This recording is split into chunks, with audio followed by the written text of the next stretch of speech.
Hello student, আমি বনিতা। তোমাদের WSB institution online ক্লাসে স্বাগত।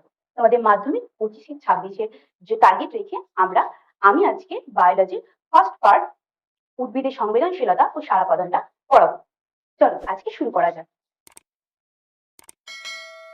দেখো, আমি আগে থেকে লিখে রেখে দিয়েছি যে উদ্ভিদের সংবেদনশীলতা ও সাড়া প্রদান। এই উদ্ভিদ, তাহলে এই উদ্ভিদটা কি? উদ্ভিদ কিন্তু হচ্ছে জীব জগতেরই একটা পার্ট। উদ্ভিদ কিন্তু একটা জীব জগতেরই পার্ট। আর এই সংবেদনশীলতাটা আর এই সাড়া প্রদানটা আমরা কিন্তু এর পরবর্তীতে আস্তে আস্তে জানবো।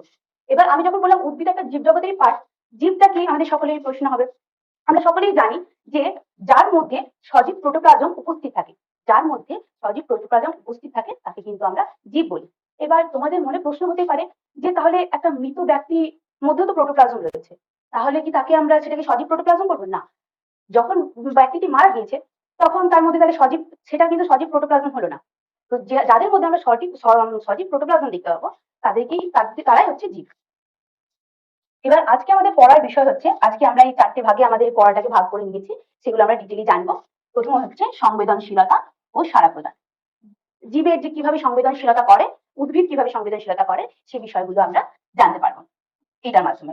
সেটা আমরা সরাসরি ডিটেইলি ঠিকভাবে জানবো। তারপরে হচ্ছে পরিবেশের পরিবর্তন ও শনাক্তকরণ। এবার কি হচ্ছে ব্যাপারটা, উদ্ভিদ পরিবেশের মধ্যে কি কি পরিবর্তন হচ্ছে, পরিবেশের মধ্যে কি কি পরিবর্তন হচ্ছে সেটাকে কিন্তু উদ্ভিদ শনাক্তকরণ করে কিভাবে নিজের মধ্যে সেই পরিবর্তন ঘটাচ্ছে, সেই বিষয়গুলো কিন্তু আমরা এইটার মধ্যে জানতে পারবো। এবার তারপরে জানবো আমরা 3 নাম্বার টপিকে হচ্ছে উদ্ভিদের সাড়া প্রদান পদ্ধতি। উদ্ভিদ কিভাবে সাড়া প্রদান করতে সক্ষম, সেই বিষয়গুলো কিন্তু আমরা এই টপিকটার মধ্যে জানবো। আর একটা জানবো অতি অবশ্যই উদ্ভিদের চলন, উদ্ভিদ কিভাবে চলন সম্পন্ন করছে সেটা জানবো। কখনো কখনো গমনও করে, মুভমেন্ট, লোকোমোশন, যেগুলো এগুলো সবকিছু আমরা এটার মধ্যে জানতে পারবো। চলো তাহলে আজকে আমরা 1 নাম্বার পয়েন্ট থেকে স্টার্ট করি, সংবেদনশীলতা।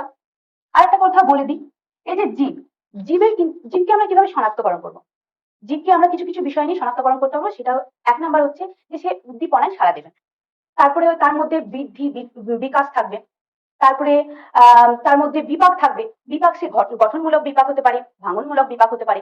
গঠনমূলক বলতে একটা ব্যক্তি অত্যন্ত খাওয়া দাওয়া করে ফেললো, সে অত্যন্ত মোটা হয়ে গেল, সেই বিষয়টাকে কিন্তু গঠনমূলক বিপাকের আন্ডারে ফেলা যেতে পারে। আরেকটা ব্যক্তি অসুস্থ হয়ে গেল, খাওয়া দাওয়া করতে পারছে না, তার শরীরটা আস্তে আস্তে ভেঙে যাচ্ছে, তখন এটা কিন্তু ভাঙনমূলক বিপাকের ক্ষেত্রে করছে। তো বিপাক বোঝা গেল।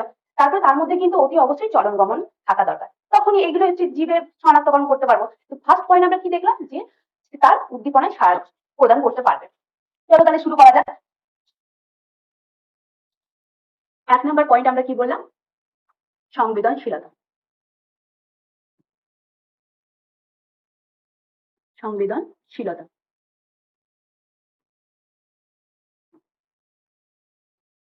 সংবেদনশীলতার কথা বলতে গেলে প্রথমে আসবে কি, একটা এক্সাম্পল দিই তাহলে বোঝা যাবে। এই যে তুমি তুমি তোমার বন্ধুকে চিমটি কাটলে, সে খুব ব্যথা পেলো, সে ব্যথা পেলো, আহ করলো। তো এখানে হচ্ছে তুমিটা হচ্ছে উদ্দীপক, আর যে ব্যথা পেলো সে হচ্ছে কিন্তু সংবেদনশীলতা। আর একটা এক্সাম্পল দেওয়া যায়, এই যে তুমি তোমার বন্ধুকে কাতুকুতু দিলে, সে নড়ে উঠলো, তাহলে এখানে তুমিটা হচ্ছে কিন্তু উদ্দীপক। আর আমি, মানে আমার যে বন্ধুকে তুমি কাতুকুতু দিলে, সে হচ্ছে সংবেদনশীলতা প্রকাশ করছে। আরো যে শুধু মানুষের ক্ষেত্রে, এই যে তোমাদের একটা পিঁপড়ে এখানে একটা কাটলো, তো তখন পিঁপড়েটা সেক্ষেত্রে হয়ে গেল উদ্দীপক, আর এখানে কিন্তু আমাকে যে কাটলো সেটা হচ্ছে সংবেদনশীলতা। তাহলে যার কারণে আমরা সংবেদনশীলতাটাকে লক্ষ্য করতে পারি, আমরা কি জানলাম তাহলে এক্সাম্পল গুলোতে, যার কারণে আমরা সংবেদনশীলতাটাকে খুব ভালো মতো লক্ষ্য করতে পারি তাকে কিন্তু আমরা উদ্দীপক বলবো।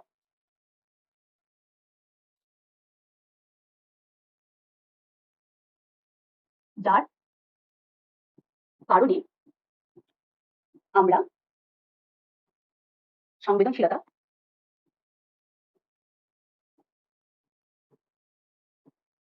লক্ষ্য করি, তার মানে কি, আমরা কিন্তু উদ্দীপকের প্রভাবে সংবেদনশীলতাটাকে লক্ষ্য করি। তার মানে আমরা উদ্দীপকের প্রভাবে, এটা আমরা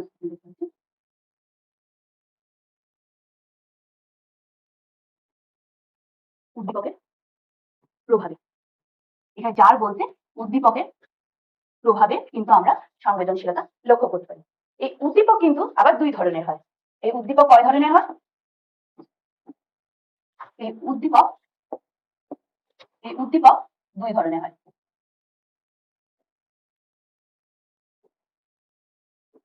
বাহ্যিক উদ্দীপক আর হচ্ছে অভ্যন্তরীণ উদ্দীপক।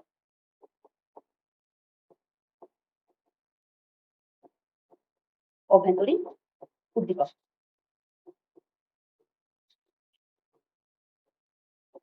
বাহ্যিক উদ্দীপক বলতে কি? বাহ্যিক উদ্দীপক এই যে কিছুক্ষণ আগে আমি এক্সাম্পল দিলাম যে তোমাকে তোমার বন্ধু, তুমি তোমার বন্ধুকে পাঠ্যপুস্তক দিলে, তাহলে এই যে বাইরে থেকেই হলো কিন্তু বিষয়গুলো। তার মানে তারপরে আরেকটা দিলাম যে পিঁপড়ে কামড়ে দিল, তো সেক্ষেত্রে কিন্তু এগুলো সব বাইরে থেকে প্রয়োগ হচ্ছে। তো এগুলোকে আমরা বাহ্যিক উদ্দীপক বলি। আরো আমরা আস্তে আস্তে জানতে পারবো যে সে আলো হতে পারে, পরিবেশের যে উপাদানগুলো, যেগুলো আলো হতে পারে, রাসায়নিক পদার্থ হতে পারে, তারপরে অভিকর্ষজ হতে পারে, তারপরে তোমার তাপ হতে পারে, বিভিন্ন কিছু হতে পারে, সেগুলো আমরা পরে আস্তে আস্তে জানবো। কিন্তু এখন যে এক্সাম্পল দিলাম সেটা হচ্ছে, এটা হচ্ছে বাহ্যিক উদ্দীপক।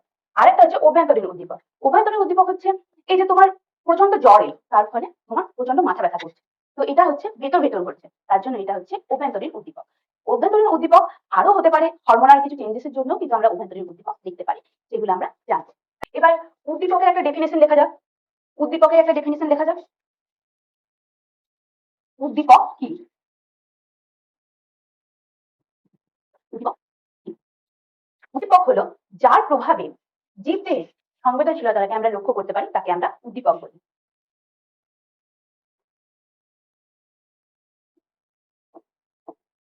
যার প্রভাবে জীবদেহে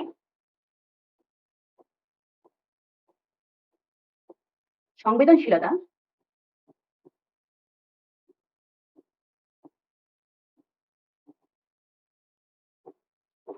লক্ষ্য করা যায়,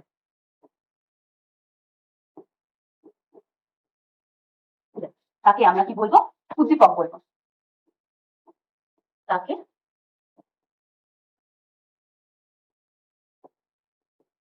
উদ্দীপক বলে। তাকে কি বলবো আমরা? উদ্দীপক বলে। যার প্রভাবে জীবদেহের সংবেদনশীলতা লক্ষ্য করা যায়, তাকে উদ্দীপক বলে। এবার সংবেদনশীলতাটা কি? এটাও তো আমাদেরকে জানতে হবে। সংবেদনশীলতা কি? আমি এক্সাম্পল দিলামই। এবার সংবেদনশীলতাটা হচ্ছে এই যে উদ্দীপক প্রয়োগের ফলে জীবদেহের মধ্যে না কিছু পরিবর্তন দেখা যায়। সে পরিবর্তন তোমার স্থায়ী পরিবর্তন হতে পারে, আবার ক্ষণস্থায়ী পরিবর্তন হতে পারে। তো সংবেদনশীলতার ডেফিনেশনটা লেখা যাক তাহলে। আগে তো আমরা এক্সাম্পল দেখলাম। সংবেদনশীলতা,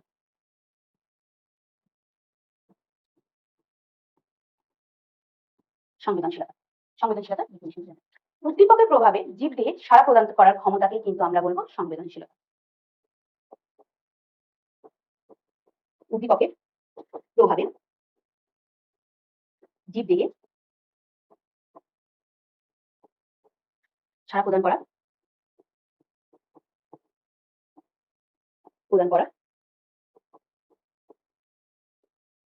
ক্ষমতাকে আমরা কি বলবো? ক্ষমতাকে আমরা সংবেদনশীলতা বলবো।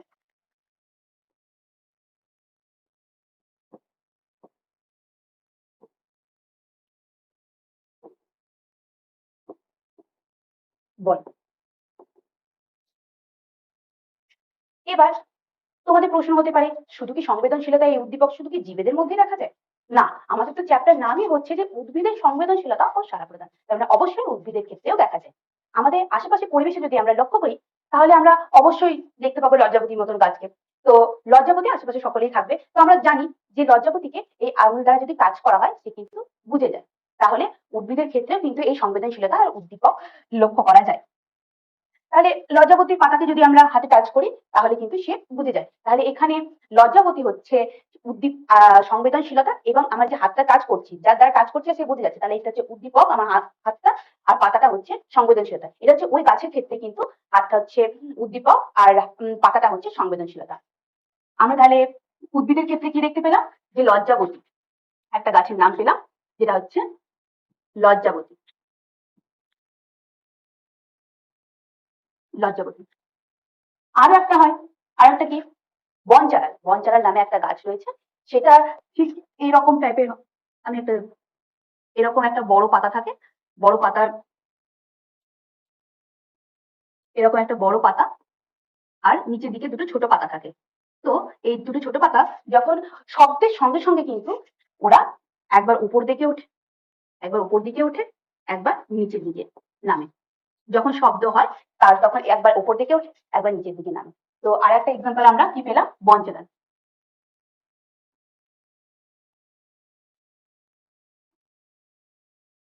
বনচারার গাছকে আমরা দেখলাম। বনচারার এখানে হচ্ছে শব্দটা হচ্ছে উদ্দীপক, আর তার ফলে যে পাতা নাড়ানোর যে ব্যাপারটা হচ্ছে সেটা হচ্ছে সংবেদনশীলতা। আমরা তাহলে কাশ্মীরের ক্ষেত্রেও এই দুটো এক্সাম্পল পেলাম। এবার এই প্রথম সংবেদনশীলতাটা কে লক্ষ্য করে? আমাদের বাঙালি বিজ্ঞানী আচার্য জগদীশ চন্দ্র বোস। তাহলে এই প্রথম সংবেদনশীলতা কিন্তু লক্ষ্য করে আমাদের বাঙালি বিজ্ঞানী আচার্য জগদীশ চন্দ্র বোস। তাহলে একটু ছোট্ট করে দেখা যায়। তাহলে প্রথমে হচ্ছে আমরা উদ্দীপক পেলাম, উদ্দীপক থেকে কি উৎপন্ন হচ্ছে? সংবেদনশীলতা। উদ্দীপকের প্রভাবে সংবেদনশীলতা। তারপরে এই সংবেদনশীলতা থেকে এই সংবেদনশীলতা কে আবিষ্কার করে বা লক্ষ্য করে হচ্ছে আচার্য জগদীশ চন্দ্র বোস।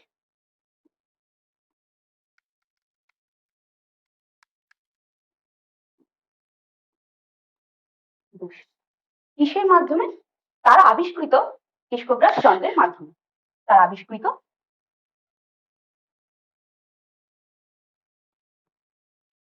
তার আবিষ্কৃত কৃষ্ণগ্রাস যন্ত্রের মাধ্যমে।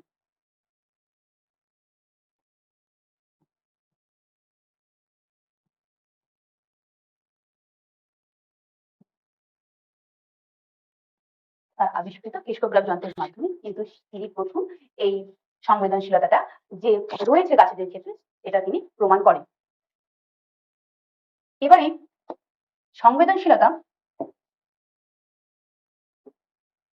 সংবেদনশীলতা কিন্তু আমরা দুই রকম দেখতে পাই। একটা হচ্ছে চলন আর একটা গমন।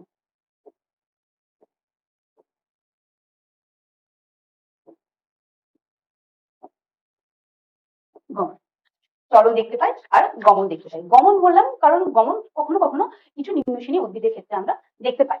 এবার চলনটা বড় করে দেখা যাক। চলন জিনিসটা কি? এই যে তুমি এক জায়গায় দাঁড়িয়ে থেকে নিজের অঙ্গ প্রত্যঙ্গ সঞ্চালন করার, যে স্থায়ীভাবে অঙ্গ প্রত্যঙ্গ সঞ্চালন করার ঘটনাটাকে আমরা কিন্তু বলবো চলন। আর এই যে গমন হচ্ছে এই যে কিছুটা পা আমি তোমাদের দিকে আগিয়ে আসলাম, এই যে ব্যাপারটা এটা হচ্ছে গমন। তাহলে তার মানে হচ্ছে চলন হলেই কিন্তু গমন হবে, কিন্তু গমন হলে চলন হবে না। কারণ গমনের ক্ষেত্রে আমাকে তো আগিয়ে আসতে হচ্ছে, এর ফলে আমার মুখ দুটোই হচ্ছে অ্যাকচুয়াল। তো তার জন্য আমাদের চলন হলে গমন হবে না। চলন হলে অবশ্যই গমন হবে, কিন্তু গমন হলে চলন হবে না। যে প্রক্রিয়ায় আমরা জীবে স্বতঃস্ফূর্ত ভাবে তার অঙ্গ প্রত্যঙ্গ সঞ্চালন দেখতে পাবো তাকে কিন্তু আমরা চলন বলবো।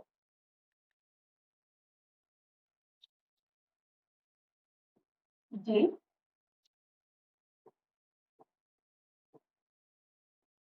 প্রক্রিয়ায় জীব স্বতঃস্ফূর্ত ভাবে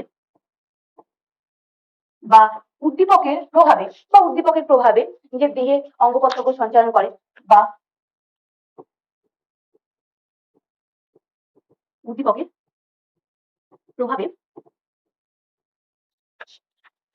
দেহে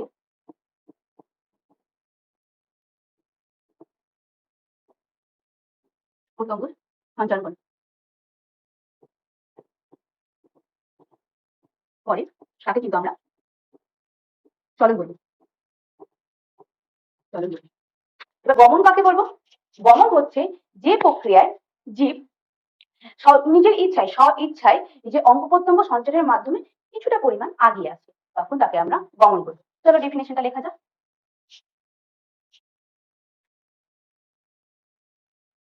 গমন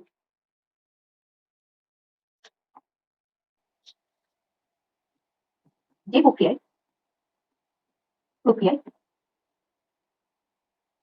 স্বেচ্ছায় বা উদ্দীপকের প্রভাবে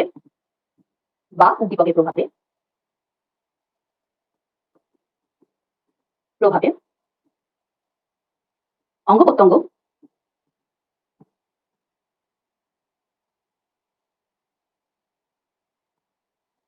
সঞ্চালনের মাধ্যমে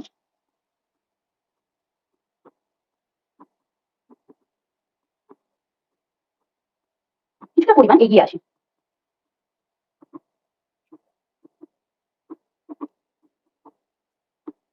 কিছুটা পরিমাণ এগিয়ে আসে তাকে কিন্তু আমরা গমন বলবো। তাকে আমরা কি গমন বলবো। এবার গমনের মধ্যে আমরা একটা পার্থক্য করে নিতেই পারি যে সে এক জায়গায় চলনের ক্ষেত্রে সে এক জায়গায় স্থির থাকে, গমনের ক্ষেত্রে কিছুটা পরিমাণ এগিয়ে যায়। চলনের ক্ষেত্রে সে অঙ্গ প্রত্যঙ্গ সঞ্চালন করে, গমনের ক্ষেত্রে সে অঙ্গ প্রত্যঙ্গ সঞ্চালনের মাধ্যমে কিছুটা পরিমাণ এগিয়ে যায়। চলন হলে গমন হবে, কিন্তু গমন হলে কখনোই চলন হবে না। চলনের আন্ডারে আমরা এটা লিখতে পারি যে উদ্ভিদ চলন দেখা যায়, আর গমনের ক্ষেত্রে প্রাণীদের গমন দেখা যায়, জীবেদের গমন দেখা যায়, প্রাণীদের গমন দেখা যায়। এই পার্থক্যটা আমরা করতে পারি, কখনো কখনো চলেও আসে। এবার আমরা সেকেন্ড পয়েন্ট দেখব হচ্ছে পরিবেশের পরিবর্তন শনাক্তকরণ। আমরা সেকেন্ড পয়েন্ট কি দেখবো? পরিবেশের পরিবর্তন এবং শনাক্তকরণ। 2 নম্বর আমাদের পয়েন্ট ছিল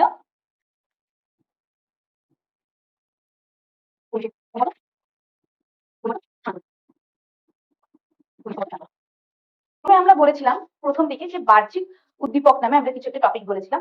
সেখানে কিন্তু বাহ্যিক উদ্দীপকের আন্ডারে আমি বলেছিলাম যে আলো হতে পারে, পরিবেশের উপাদান হিসেবে আলো, রাসায়নিক পদার্থ, তাপ, অভিকর্ষজ, তারপরে স্পর্শ, আঘাত, এগুলো সবই কিন্তু আমাদের বাহ্যিক উদ্দীপকের মধ্যে পড়ছে।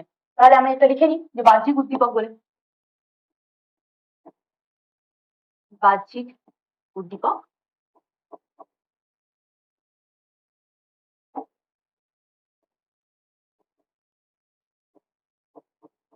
বাহ্যিক উদ্দীপক।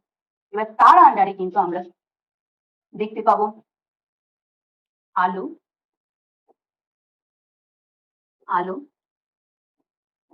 তাপ, রাসায়নিক পদার্থ, রাসায়নিক পদার্থ, অভিকর্ষজ, অভিকর্ষ, জল পাবো, জল পাবো, আর পাবো আমরা এই যে স্পর্শ, আঘাত, লজ্জাবতীর ক্ষেত্রে বললাম যে আমরা হাত দিলে সে মুজে যায়, তো সেই ব্যাপারগুলোই কিন্তু এখানে, সেগুলোর ক্ষেত্রেও কিন্তু আমরা উদ্ভিদের কিছু দেখতে পাই। স্পর্শ, আঘাত, তারপরে ঘর্ষণের ক্ষেত্রে। এবার এই বিষয়গুলো কিন্তু হচ্ছে পরিবেশেরই কিন্তু এক একটা উপাদান, যেগুলো হচ্ছে এক একটা গাছের ক্ষেত্রে উদ্দীপক হিসাবে কিন্তু কাজ করে থাকে। তো এগুলোকে না বায়োলজি ট্রামে একটা বায়োলজি ট্রামে কিন্তু এগুলোকে বলে, একটু মনে রাখতে হবে তোমাদেরকে, যে আলোকে যেমন বলে, তাপকে বলে থার্মো,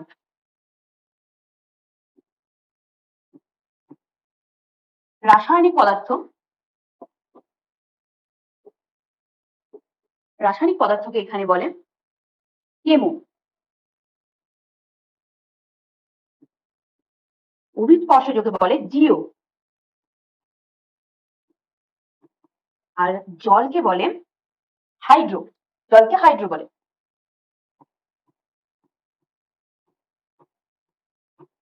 আর এই যে স্পর্শ, আঘাত, ঘর্ষণ, এগুলোকে বলে শিশু।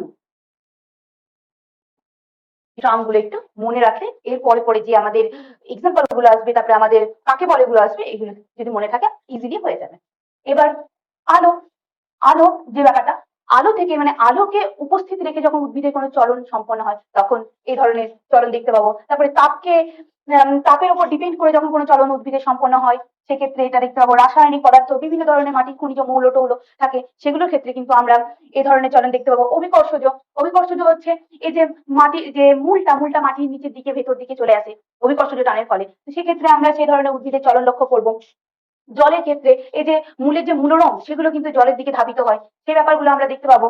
স্পর্শ, আঘাত, ঘর্ষণ বললামই যে লজ্জাবতী পাতার ক্ষেত্রে এই সব ধরনের কিন্তু দেখা যায়। বাহ্যিক উদ্দীপকের প্রভাবে কিন্তু উদ্ভিদে এরকম চলন আমরা লক্ষ্য করি। চলো এবার থার্ড নাম্বার পয়েন্ট, এবার আমরা থার্ড নাম্বার পয়েন্টটা দেখি। 3 নাম্বার হচ্ছে উদ্ভিদের সাড়া প্রদানের পদ্ধতি। উদ্ভিদ কি কি ভাবে তার সাড়া প্রদান করে থাকে।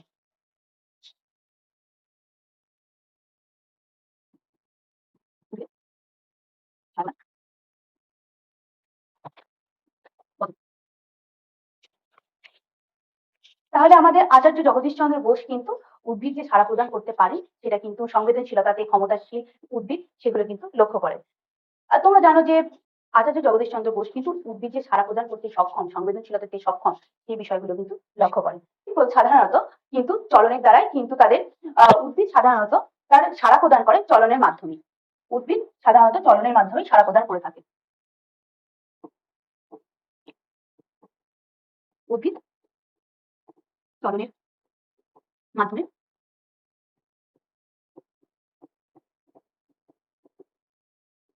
সাড়া প্রদান করে। কিন্তু কখনো কখনো কিন্তু আমরা কিছু নিম্ন শ্রেণীর উদ্ভিদের ক্ষেত্রে গমনটাও লক্ষ্য করতে পারবো। যেমন নিম্ন শ্রেণীর উদ্ভিদ বলতে আমরা ভলভক্সকে জানবো। ভলভক্স, আর একটা রয়েছে ক্লামাইডোমোনাস।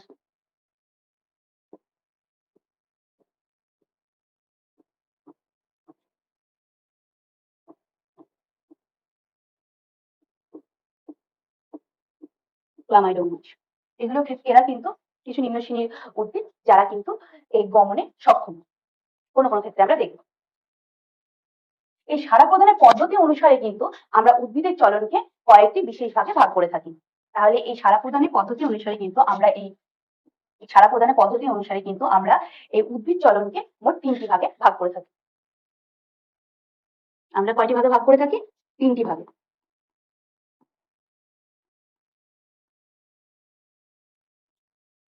ভাগগুলো চলো দেখে নিই। 1 নাম্বার হচ্ছে ট্রফিক। ট্রফিক 2 নাম্বার হচ্ছে ট্যাকটিক।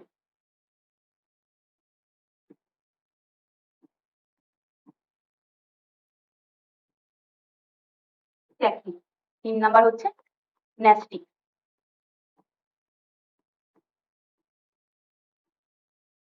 ন্যাস্টিক এবার এই ট্রফিক চলন, ট্যাকটিক চলন, ন্যাস্টিক চলনকে কিন্তু আমরা কিছু কিছু জিনিস দিয়ে মনে রাখার ব্যাপার আছে। যেটা হচ্ছে এই যে আমরা এটাকে মনে রাখবো গতিপথ। গতিপথ তারপর আমি বলছি যে কেন এগুলো মনে রাখবো। এখন এটা শুনে রাখবো। এটাকে মনে রাখবো আমরা প্রভাব, আর এটা হচ্ছে তীব্রতা।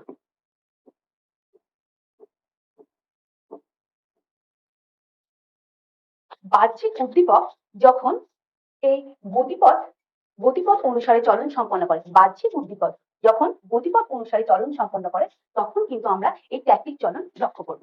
তারপরে এই যে প্রভাব, চলো চলো এটাই লিখে আনা, যে বাহ্যিক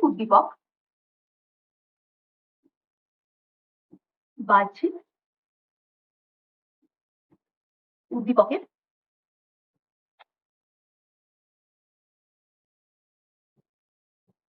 গতিপথ অনুসারে চলন।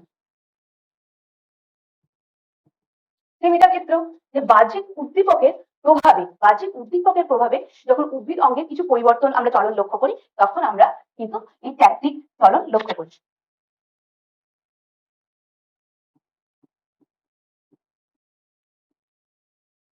বাহ্যিক উদ্দীপকের প্রভাবে সমগ্র স্থান পরিবর্তন করার ঘটনাকে কিন্তু আমরা ট্যাকটিক চলন বলে থাকি। সমগ্র স্থান পরিবর্তন, শুধু এতটুকু লিখে আছে।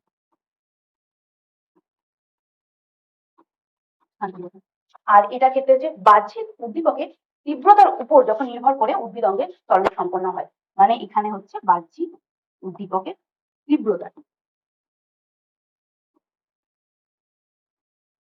উপর, তীব্রতার প্রভাবেই করে দিয়েছে। তীব্রতার প্রভাবে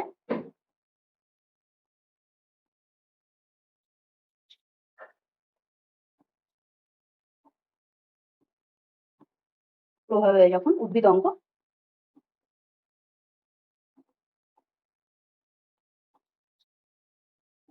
চলন সম্পন্ন করে। এই ট্যাকটিক চলনকে কিন্তু আবার সামগ্রিক চলনও বলা হয়।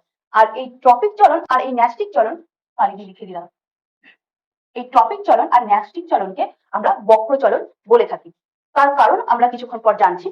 এখন তোমরা এটুকু জেনে রাখো যে এটাকে কিন্তু আমরা সামগ্রিক চলনও বলি, আর এই দুটোকে আমরা বক্র চলন বলে থাকি। চলো একটা একটা করে দেখা যাক যে এগুলোকে কি কি ভাগে ভাগ করা যায়। এই ট্রপিক চলনকে তিনটি ভাগে ভাগ করা যায়। ট্রপিক চলনকে কয় ভাগে ভাগ করা যায়? তিনটি ভাগে। ট্রপিক চলন চলনের তিনটি ভাগ।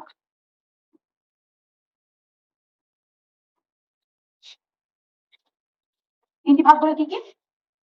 ফটোট্রপিক, জিওট্রপিক, তারপরে হাইড্রোট্রপিক, এই হচ্ছে তার তিনটি ভাগ। লিখি চলো দেখি। এক নাম্বার হচ্ছে ফটোট্রপিক।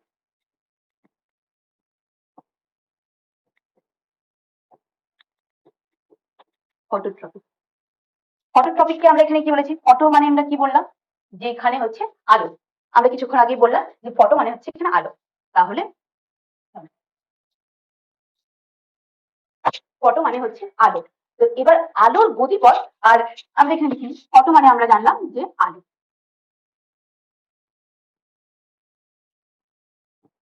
আর এ দেখো ট্রপিক মানে আমরা কি জানলাম? যে গতিপথ। ট্রপিক মানে আমরা গতিপথ জানি। এই যে ট্রপিক মানে আমরা জানলাম যে গতিপথ। চলো তাহলে এবার একটা এক্সাম্পলই আমরা দেখি।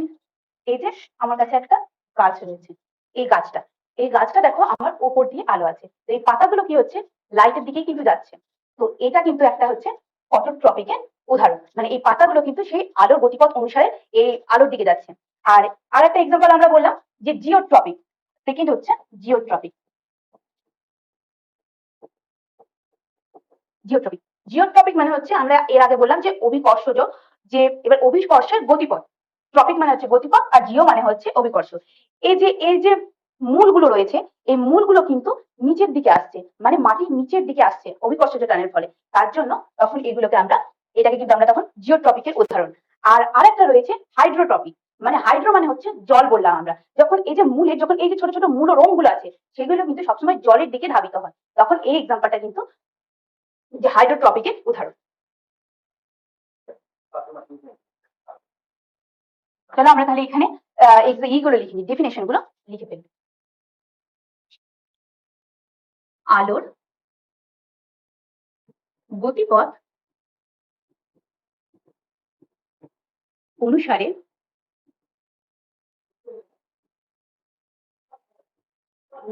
উদ্ভিদের অঙ্গের চলনকে, উদ্ভিদ অঙ্গের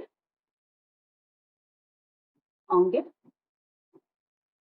চলন, উদ্ভিদ অঙ্গের চলনকে আমরা কি বলি? ফটোট্রপিক চলন। তাহলে আমাদের এই যে আলোর গতিপথ অনুসারে উদ্ভিদ অঙ্গের চলনকে আমরা কি বলবো? ফটোট্রপিক। জিওট্রপিক, জিওট্রপিক হচ্ছে জিওট্রপিক, আর 3 নাম্বার হচ্ছে হাইড্রোট্রপিক। হাইড্রোট্রপিক, জিওট্রপিক হচ্ছে অভিকর্ষের গতিপথ অনুসারে যখন এই উদ্ভিদ অঙ্গের চলন হয় তখন আমরা তাকে জিওট্রপিক বলবো।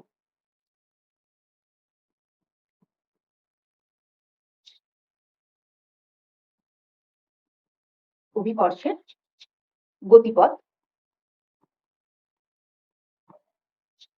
অনুসারে উদ্ভিদ অঙ্গের চলন।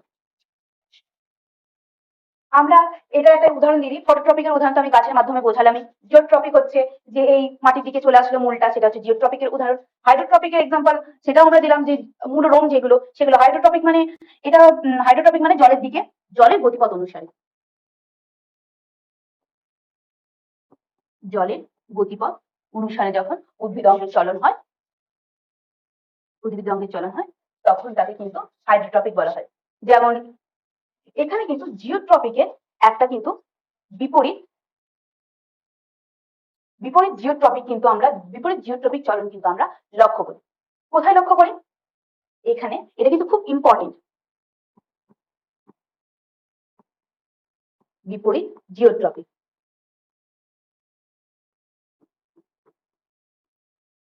বিপরীত জিওট্রপিক আমরা কোথায় লক্ষ্য করি?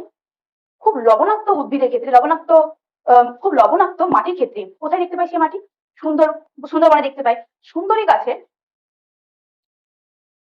এই যে সুন্দরী গাছ, একটা খারাপ করে গাছই আছে, এই যে হচ্ছে গাছ। এবার গাছের নিচের দিকে যে মূলটা থাকে সেটা অতিরিক্ত লবণ সহ্য না করতে পেরে সেই তখন উপর দিকে উঠে আসে।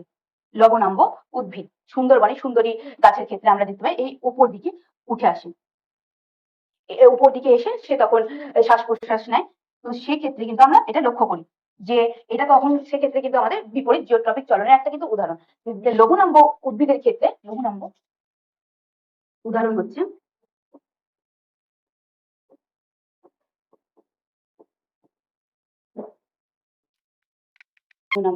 উদ্ভিদ,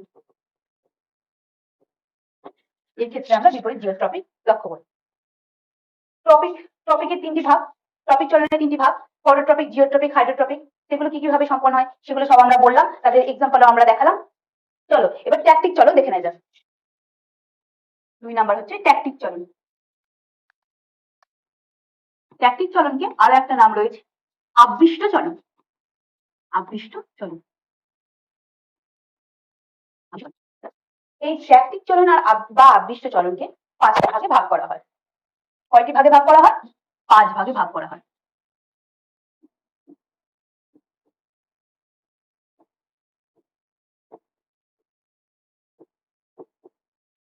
পাঁচ ভাগে ভাগ করা হয়। ও আবার দেখে নি। 1 নাম্বার হচ্ছে ফটোট্যাকটিক। ফটোট্যাকটিক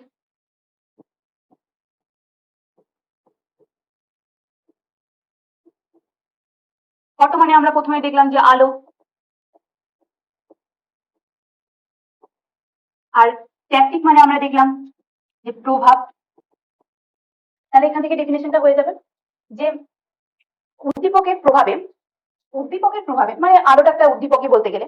তো উদ্দীপকের প্রভাবে যখন উদ্ভিদ অঙ্গ তার চলন সম্পন্ন করে তখন তাকে আমরা কিন্তু ফটোট্যাকটিক বলি। তাহলে লিখি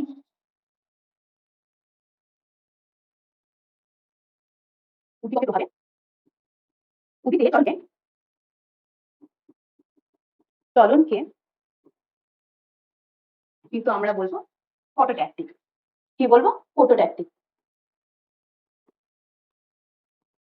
ফটোট্যাকটিক এর এক্সাম্পল হচ্ছে যে সূর্য, সবুজ শৈবাল রয়েছে। এই যে সবুজ শৈবাল না সূর্যের দিকে যখন যেদিকে সূর্য থাকে সেদিকে কিন্তু তার কিছুটা পরিমাণ সে আগিয়ে যায়। তো এই ক্ষেত্রে এটা কিন্তু হচ্ছে ফটোট্যাকটিকে কিন্তু একটা এক্সাম্পল হচ্ছে ভলভক্স, ক্লামাইডোমোনাস, এদের ক্ষেত্রেও আমরা কিন্তু লক্ষ্য করি।